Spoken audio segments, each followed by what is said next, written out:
ہم غرور کے جام سے مست ہیں اور اس کا نام ہم نے ہوشیاری رکھ لیا ہے۔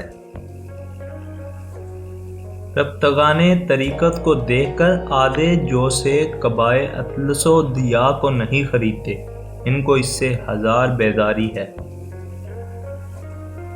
توکل کے آستانہ پر تو پہنچا جا سکتا ہے، لیکن آخرت کی سروری کے آسمان پر عروج کرنا بہت مشکل کام ہے۔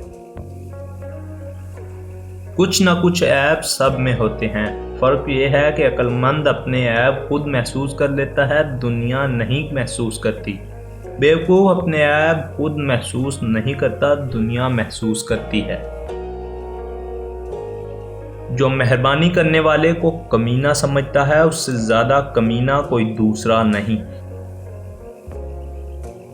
زمانہ کتابوں سے بہترین معلم ہے۔ جو بات کسی کو دینے میں ہے وہ لینے میں نہیں۔ اللہ کے نافرمان کا انجام بہت خوفناک ہے۔